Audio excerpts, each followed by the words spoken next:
What's the expectations for this team heading into this year? Being preseason pick number 2. The expectations are high.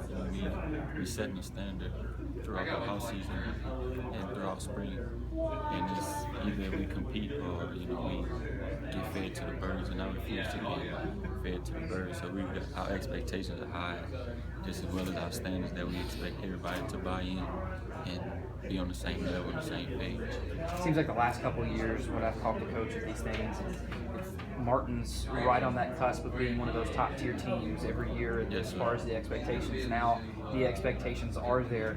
Can this team live up to that expectations, especially since last year, your last game of the season, you were playing for a conference championship? Yes, sir, we was.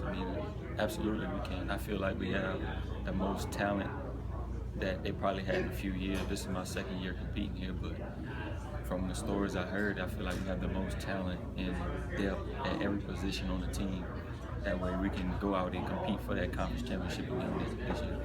When you look at the preseason OVC teams on offense and defense, and you got guys all over there. Yeah. Obviously, with the experience and the depth that you guys have, how much is that going to make things easier heading into this preseason when you can, are not learning the basics anymore? You're just kind of starting to build on the things you already know.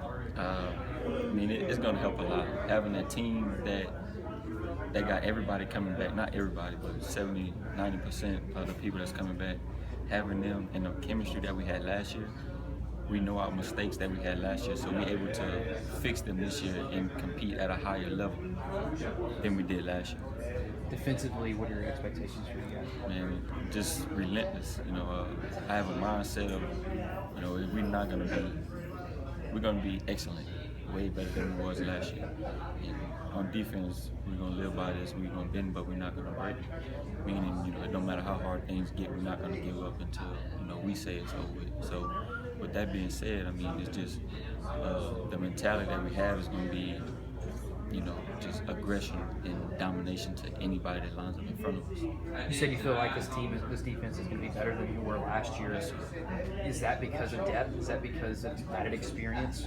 Why do you believe that? It's the depth really because, we had a few players that stepped up from last year. We didn't lose too many on defense. We lost 2 linemen and an outside linebacker. But we got younger guys that stepped up, but I feel like we're going to be better because just the chemistry and bond that we have together as a unit on the defensive side is just way better than it was last year. Last year was pretty much everybody's first year playing with each other, first year playing since they've been at UT Martin. And with us playing all last year, like I said, we can fix the mistakes that we made last year, not make them again this year, and just compete at a faster and higher level.